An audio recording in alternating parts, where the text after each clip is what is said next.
First Person Advisors is now a subsidiary of NFP, the fifth largest insurance broker in the world, combining local expertise with access to global capabilities and solutions. Learn more at firstpersonadvisors.com.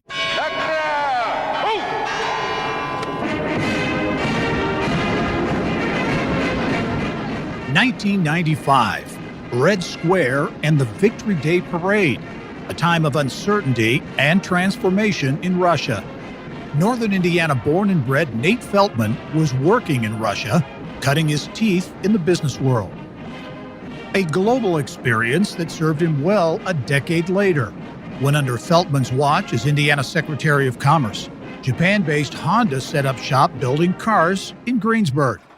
From Hoosiers cranking out cars in Decatur County, to manufacturing aircraft engines at Rolls-Royce in Indianapolis, to producing coffee creamer at Nestle in Anderson, Nate Feltman has had a hand in it all.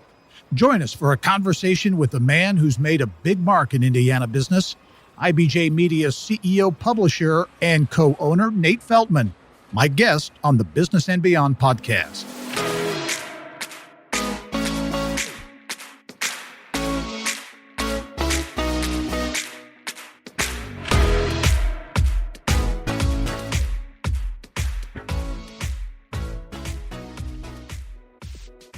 Hello and welcome to the Business and Beyond podcast presented by PNC.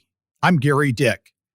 Nate Feltman was raised in northern Indiana, in Mishawaka, the son of an endodontist.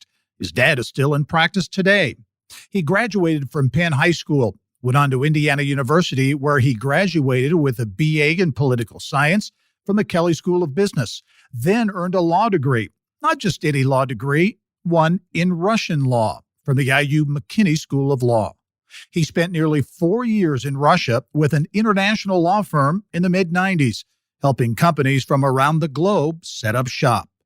Nate eventually came back to the U.S.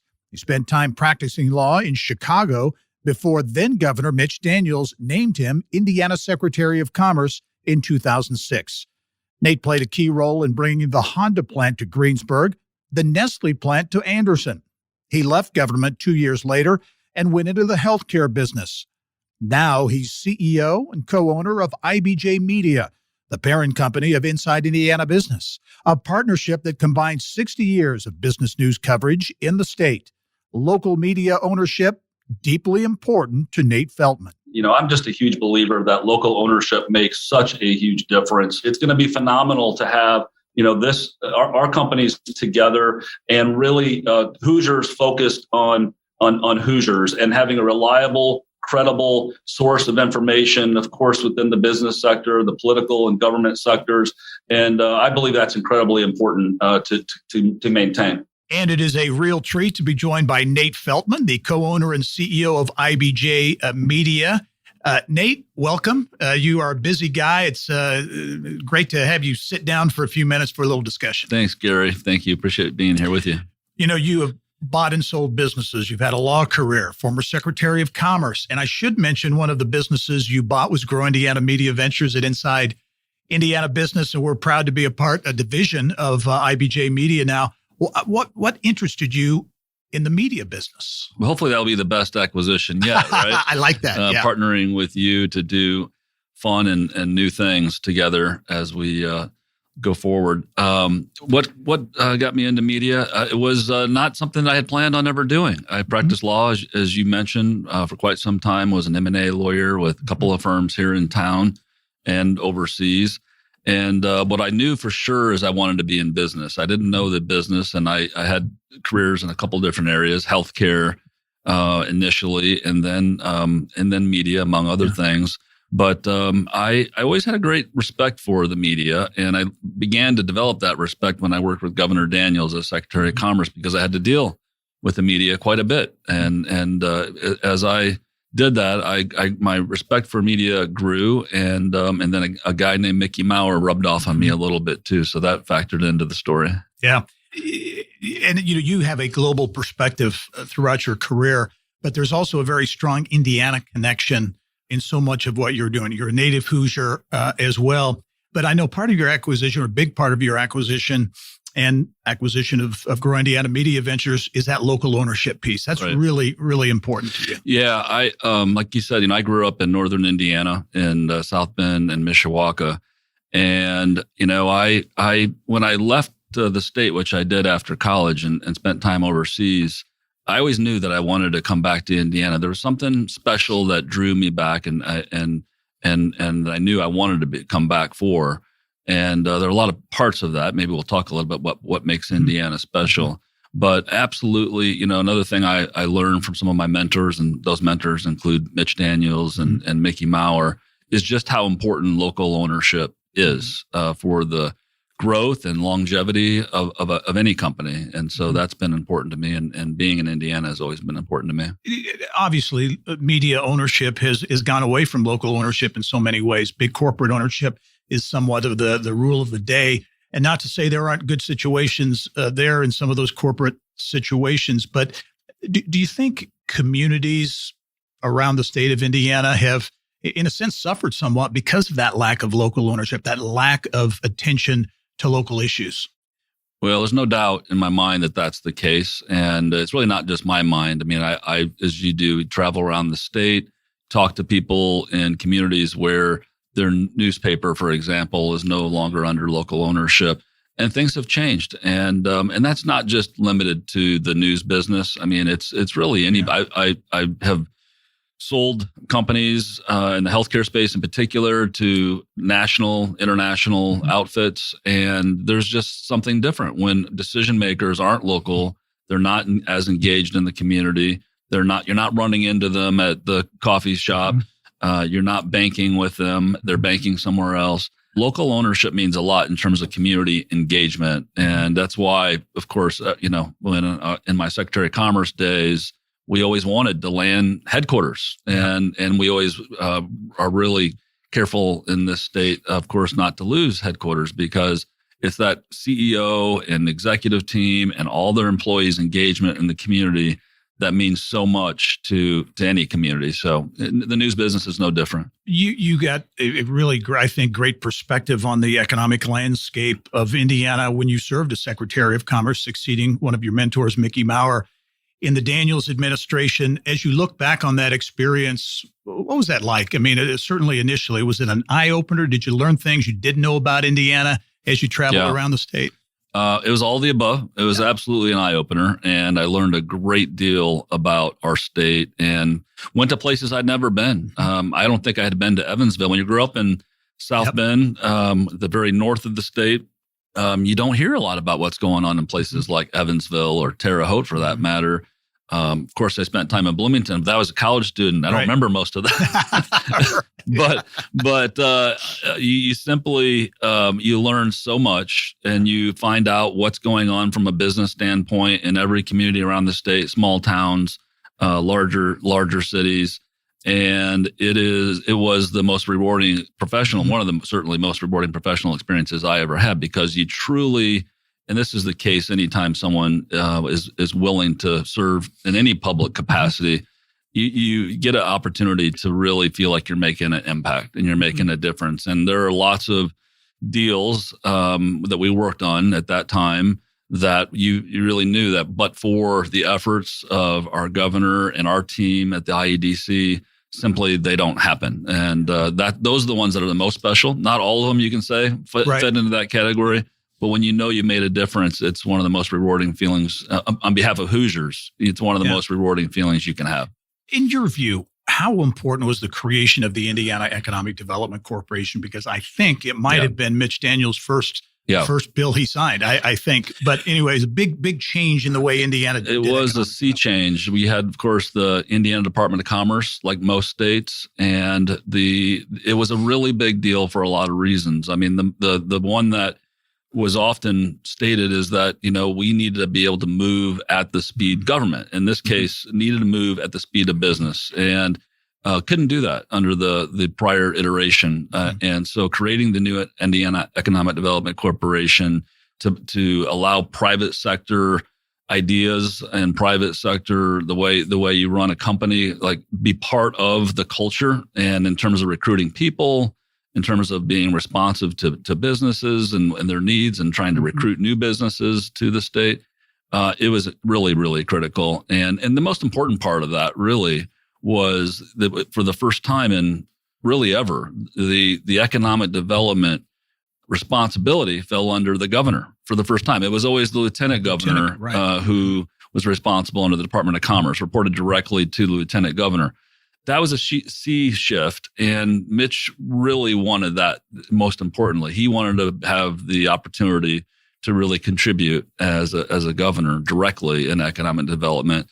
And when you're the chairman of the board of the Indiana Economic Development Corporation, you get to participate directly. And of course, he and subsequent governors have really made economic development one of their key initiatives, and being willing to do whatever it takes to keep our businesses, grow our businesses, and then go after new ones. So it was a sea change, really. And they also set up a foundation that had not been there before, which allowed us to go out to private companies and have them donate to help fund some of our economic development activities, like, for example, mission trips to Asia and elsewhere. I'm sure there were multiple highlights, but in that role, you mentioned mission trips. You traveled around the globe, every corner of the state, the United States. Anything that stands out to you in your tenure? There are so many. And before I was Secretary of Commerce, I started right at the beginning of Mitch's first term. I served as Executive Vice President and General Counsel. And that first 2 years, the biggest one was the Honda announcement in Greensburg.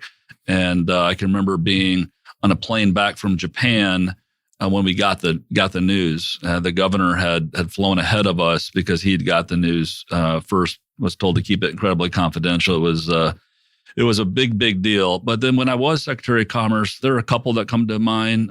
Nestle was a big one and continued to have expanded. There's a hometown one that I'm probably most proud about, and that's WellPoint had basically already moved forward with beginning to put what became Express Scripts in Ohio. And this is one where, the governor and myself and my team, we knew we made a difference because they actually made a decision to reverse that and put the huge, now that became Medco and something else. But that decision was critical. And that was a lot of pharma jobs that would have gone to Ohio, but for us working hard to turn the corner there. A lot has changed, certainly, in the decade plus since you were Secretary of Commerce, much of it positive. But I was really interested recently to hear the comments of Lilly CEO Dave Ricks at the Economic Club of Indiana. I know he appeared on the Inside Indiana Business shortly after that and talked about doing business in Indiana. He talked about the fact that Indiana does well on some of the traditional metrics when it comes to economic development, but that some of these newer metrics, K-12 education, upskilling workforce, healthcare, we fall short. And he talked about big investment that Lilly has made outside of Indiana in places like North Carolina, Boston, and elsewhere. Right. And that resonated with you too, right? Yeah. I wrote my column about it this week in the IBJ. And the thing that was, interesting to me, and I think to everybody in the room at the Economic Club a couple of weeks ago, it wasn't that we heard for the first time that we are challenged as Hoosiers and public health funding, and that we're not the healthiest, and our hospital prices are higher than some states, and need to work on reskilling our workforce. And our educational attainment levels are not as well as we'd like them in terms of our rankings. None of those things were new. What was new and surprising, and I think in a very good way, was you had the CEO of Eli Lilly saying and admitting that it was these things were falling short on that caused he and the Lilly team to put major investments, $1 billion+ investments, and thousands of jobs in another state. When I was going back to my Secretary of Commerce days, when I was Secretary of Commerce, you wouldn't get any CEO to really tell you the real reasons is rare. The real reasons of why they didn't choose to either grow their jobs, more of them in Indiana, or choose another state.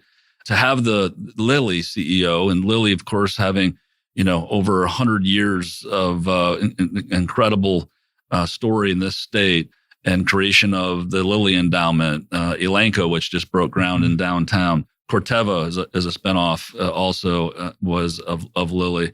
we're talking, one of the biggest impacts of any company and continuing in this state. To have that CEO be very blunt and honest about the reason why billions of dollars and thousands of jobs did not come to Indiana, that was the big surprise. And I think that's a great sign that our corporate leadership is willing to be blunt and honest about where we come short, instead of, a lot of times, you see and know that CEOs are kind of patting each other in the back or patting government leaders on the back and saying everything's great. Well, we can go that direction, but we'll be selling ourselves short if we don't, not only try to compete to be the best in the Midwest, which oftentimes we tout, but we got to do better than the best in the Midwest. We want to be the best in the country and one of the best in the world.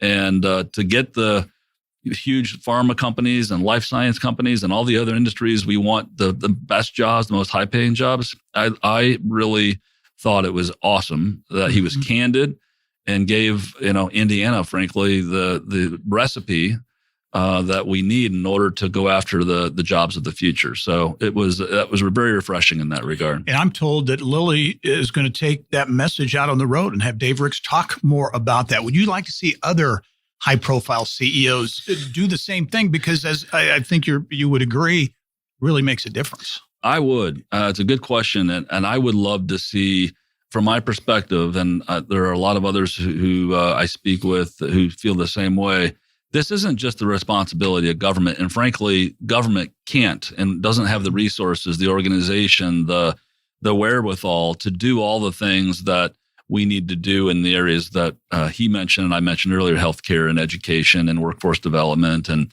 energy and clean energy. I mean, government simply doesn't it's not an apparatus that is made to be able to make such headway. And therefore, it's my feeling, and I know others share it, that we got to have our CEOs, both large, mid-size, and even small companies, really explain and push. Not just the legislature, not just the governor, because as I mentioned, that's not. But actually push, but then participate, engage deeply in ideas that can lead to improvement in those areas. It can't just come from government. It's going to have to come from the private sector, the philanthropic sector and others. Yeah. Hey, one more on Dave Ricks' comments, because he talked about inclusive economic growth, saying it's not just in terms of racial and ethnic diversity, which is important, but also rural areas around the state and getting everyone engaged in economic development. Yeah.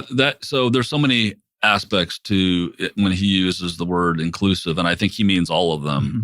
And that's not only for minority groups. It's like you said, it's rural communities, but it's also being a welcoming state to immigrants. And, now more than ever, companies are suffering from a labor shortage. And now more than ever, we need to figure out how we can be a destination for immigrants. We had Afghanis who were recently brought to Indiana, I think some of whom decided to stay in Indiana.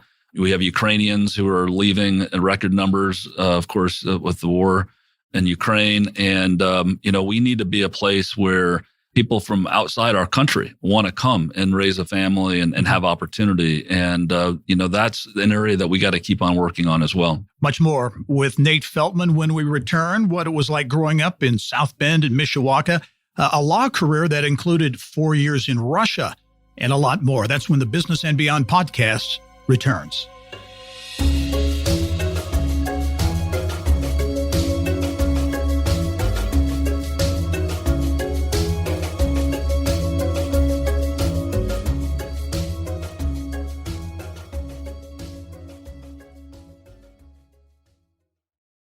First Person Advisors is now a subsidiary of National Financial Partners, the fifth largest insurance broker and consultant in the world.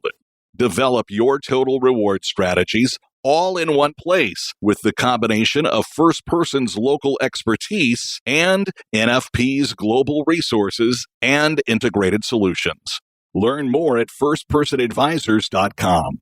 Welcome back to the Business and Beyond podcast presented by PNC. My guest this week, Nate Feltman, the co-owner and CEO of IBJ Media. And Nate, you are a native Hoosier, right? Northern Indiana? Right. Absolutely. Grew up in South Bend originally and moved over to the next street over to Mishawaka and spent a lot of time growing up, of course, in Northern Indiana. What was growing up in Northern Indiana like for Nate? It was good. It was good. We didn't really know what was going on in Indianapolis that much, but we paid a lot of attention to Chicago, and I was a big Cubs fan. Yeah, did you feel more connected to Chicago in many ways? More connected to Chicago. Both my grandfathers were big Cubs fans, so I was a WGN guy. Sure. Watching the Cubs growing up and became a baseball fan that way. I had relatives in Indianapolis, so I'd make trips once in a while to Indianapolis. But oftentimes, when you get to South Bend or Evansville, you feel kind of disconnected from what's going on in Indianapolis. So I didn't always feel tied to Indianapolis for sure. Now, your dad is still an endodontist, He is an endodontist in South Bend. I was told, a guy like that's given root canals, but his MO, his reputation was root canals that were painless. Yeah. You want to hear a funny story? Sure. About that? Yeah. So I'm become Secretary of Commerce with Mitch Daniels, and I'm with Senator Donnelly. And I introduced myself. He said, I know you. I know you via your dad because I sat in his chair getting a root canal. And your dad said, hey, do you know my son, Nate Feltman, down in Indianapolis? And I said, he shook, I kind of said, oh, yeah, with my mouth, his hands in my mouth. And my dad said, what do you think of him? And of course, can't respond when he's got his mouth wide open. And afterwards he said, what'd you think I was going to say? What you had, drilling in my mouth? Didn't like him. My dad, most of the people in South Bend and beyond have been in my dad's dental chair because he's been doing it for a long time. That's good. What were your interests? Sports? Were you a bookworm? What was a little bit of both. I played tennis in high school and loved that opportunity to play. I played tennis at Penn High, went to Penn High School, the Kingsmen. Kingsmen, yeah. And, they're more known for football than anything else, although I think the other schools down here have gotten the better of them of late. Yeah. But I was also interested in what was going on in the world and paid a lot of attention to world events kind of as a young person in high school. And in particular, I got very curious about what was happening with the Soviet Union at that time, the Cold War. I became intrigued, and that led me to when I did go to college down in Bloomington to study Russian language and then beyond. Yeah. Yeah, we'll want to talk about your time in Russia in a minute, but you mentioned IU. You grew up in the shadow of Notre Dame. Was that ever a consideration, or were you always going to be an IU guy? It's hard either in South Bend. You either love Notre Dame football in particular, or there's some that really don't. Right. But I grew up a fan, a football fan. Would go to the games, but for some reason, I know the reason. I was brainwashed as a child, like from the very beginning, that IU was the place, and I think it had a lot to do with how great IU basketball was at the time. They won the national championship my junior year, so 1987. I remember watching that game, and I remember going down to IU to visit that year as well. I knew all along. I applied to one school, and both my parents went to IU, and I knew I was going there as well. I know you're still a huge IU sports fan, in particular basketball, right? Mm-hmm. So you mentioned 87. That's probably their last. That was the last national championship. Yeah. So do they have the guy in Mike Woodson? Do you think he's the guy to take him back to the promised land? I think he is. He's only had 1 year to recruit, but this recruiting class apparently is number 5 in the nation, number 1 in the Big Ten. So I like what I think a lot of Hoosier fans liked what they saw this first year, and think he can take us to much better things in the years ahead. So I'm a fan of him and his style, his no nonsense style, and a little reminiscent of a guy of the general Bobby Knight. And so I'm partial a little bit there, but in any event, I think good things ahead. Yeah. Okay, so you got a degree from IU, undergrad, Kelley School of Business, got your law degree from IU, then began practicing right after graduating in Russia, right? Yeah. So I was fortunate enough to be in the Soviet Union in 1990 as an undergrad student. And I got the bug. When I went to Russia, it was like no place, Soviet Union, it was like no place on earth at that point. And I became so fascinated just by the history, the culture, and change in the air. Gorbachev was in power.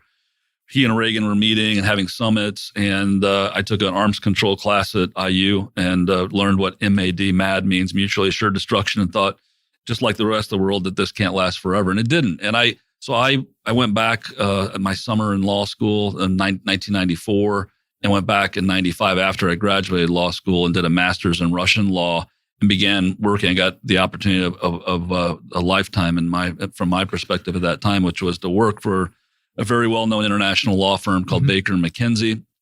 And I stayed there from 95 to 98. And that was a time of amazing change and the thought and hope, and it felt like an opportunity for a different kind of Russia. The 90s really were the decade of, it felt like democracy could take root. Certainly the market economy began to take root. And so I had a wonderful experience and ton of stories, and we won't have time to tell them here. But amazing experience, and honed my Russian language skills after spending a lot of time there. What was it like? I mean, I can't imagine what that would have been like to really immerse yourself and actually live there for 4 years. Yeah, I mean, it's hard to describe. There are great books out there that you can kind of get a feel. But when people say it was the wild, wild west, that's really really true. I mean, it was capitalism without rules, because it was all things. There was a war over the assets of Russia. Everything had been owned by the government. All of a sudden, everything's privatized. So there really was a war. Russian bankers were being shot on a regular basis. And so, for not too many Americans and foreigners who were there at the time, there was a tight expat community. And every day was interesting. Literally every day there were new, especially for a lawyer, every day there was a new law passed, and trying to understand it and translate it into English and help we represented mostly foreign companies that were coming to Russia for the first time. So I did work with Ford Motor Company, who was setting up plants and actually setting up a dealership network and setting up Ford credit, and Russians hadn't had credit. So first time ever. And that was heady stuff for a guy who just graduated from law school. It was, and you're seeing change right before your eyes. I mean, you're seeing, good things and bad things about that. You see older Russians struggling, who didn't have the means to quickly flip to a market economy, didn't speak English, couldn't work, very well with some of the new companies that were coming in. And then you saw a lot of young Russians who were learning English quickly and taking advantage of the new opportunities. So it was a dynamic environment, and from my perspective, the most interesting place in the world at that time. I'd be interested in your perspective today, given that connection you have to Russia. Yeah, it's unfortunately, this has been something that people who have paid attention to Russia and paid attention to Putin and his history. He came into power in 2000 at the turn of the millennium. He came to power. Yeltsin stepped down, and a deal was made with he and Yeltsin. And unfortunately, it's an awful situation that's not going to get better anytime soon. If anybody is interested in really understanding kind of how we got to where we are and some of the amazing, especially from a business and government perspective, why we are where we are, there's two great books by the same author that I'll tout, because they're thrillers, but they're real life thrillers. And I know some of the players personally and one is, it's a book by Bill Browder called Red Notice.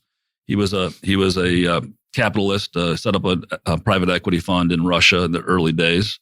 And there's a new one he just came out with that brings us to present day called Freezing Order, again by Bill Browder.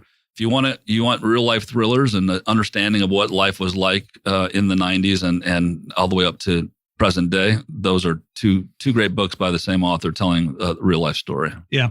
Came back to the U.S., served as Secretary of Commerce here in Indiana, of course, and got into business, including Home Health Depot. What was that experience like in that business? It was awesome. Yeah. I mean, it was my first opportunity to be an owner with a really good friend that I went into business with.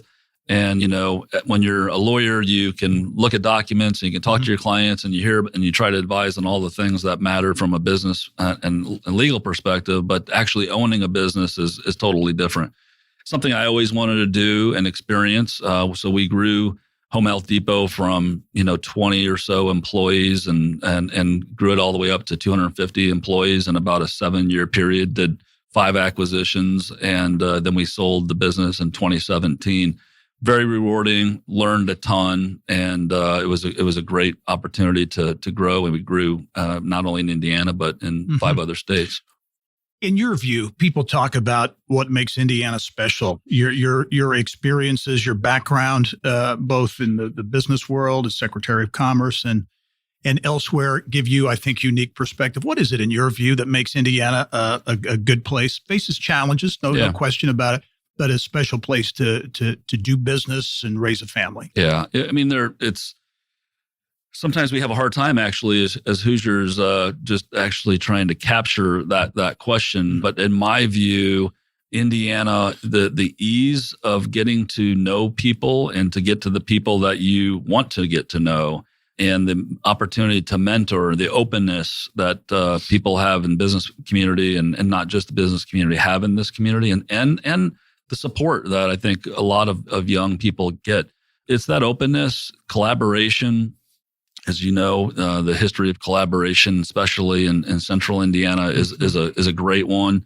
It leads to great and positive outcomes, and there are a lot of people that you've had on your podcast who tell those stories, and they're real. So I would put that in. How do you capture that in a soundbite? That's what we've all struggled with through the years. But of course, we have great universities, we have great cities. It's now figuring out how do we compete, with all the other great cities in this country and beyond to have people choose Indiana. Yeah. How do you think Indiana is positioned? Again, we talked about those challenges that Dave Ricks brought up. They exist to be sure, but how do you think Indiana is positioned? There's going to be the first ever Indiana Global Economic Summit coming up around race weekend. Is Indiana as well positioned as some people say it is to compete? I think so. I mean, we clearly have the challenges, whether it's educational attainment, whether it's retooling of our workforce. But we have advantages that a lot of states are incredibly envious of. I mean, I mentioned universities, but, the life science sector, of course, Lilly, but also in Warsaw, the orthopedic companies and the manufacturing heritage in our state. We can use, we've often talked about it in the past many decades as potentially a liability. I actually think we now have the opportunity to make that a huge asset. When we think about the challenges ahead, whether it's Lilly, Cummins, Toyota, it doesn't matter the company, the challenge of the supply chain, the issues, whether it's, the future with China, the pandemic we just went through, there's a huge onshoring opportunity over the next decade that is real. And people are talking about that. And Indiana is, I think, one of the best positioned, given our manufacturing heritage and giving all the alignment with our education and our workforce, to be the beneficiary of that. Yeah. And really, and they can and will be higher paying jobs in the future because they're all advancing, in terms of what's required to be at a high-tech manufacturing facility. So there are a lot of reasons, I think, to be optimistic. And going back to one of them is, we're in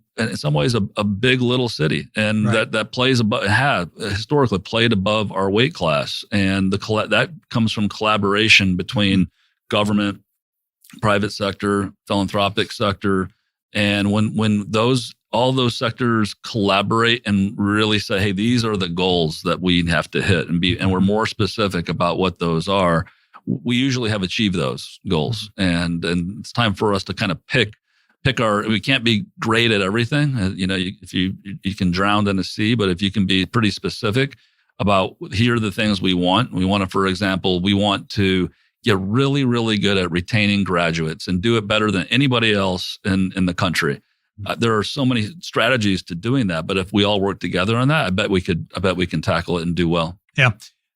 What's next for Nate Feltman? I know you've got big plans here at the IBJ and excited to be part of that as well. You've got you and your wife, Joanne, have a couple of young kids who are in travel sports. Yeah. So you're a busy guy. I mean, probably the travel sports are as busy as the just about. Yeah. Anybody who's got kids who are, involved in sports and especially travel sports knows what that's like. But there's not a lot of free time, but I enjoy a lot of hobbies. And, I happen to also be in the liquor store business with a couple of partners.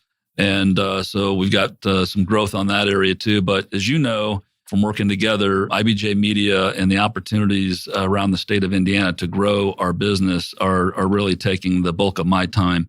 And I'm enjoying it, working with you and working with the team here at the IBJ Media. We've got huge opportunities to be helpful in connecting our cities and people throughout our state, and not being as many information gaps. If you're growing up in Evansville or South Bend, and knowing exactly what's going on, have a shared data platform that everybody can access, I think is critical. And telling the great stories that you've been doing, for 24 years, doing it even on a wider and deeper basis throughout the state gets my engine going. And so that's where I plan to spend the bulk of my time for quite some time. Good. Nate Feltman, co-owner and CEO of IBJ Media. Nate, great to sit down and just kind of take it easy for a few minutes and discuss. Thanks for all you do for Indiana as well. Well, thank you for you the same. All right. Appreciate it, Gary. And thank you for joining us on this edition of the Business and Beyond podcast presented by PNC. It is a weekly conversation with achievers in business, sports, entertainment, and beyond. And you can download all of the episodes of the podcast and get Indiana business news 24/7 at InsideIndianaBusiness.com. I'm Gary Dick. Thanks for joining us. We'll see you next time.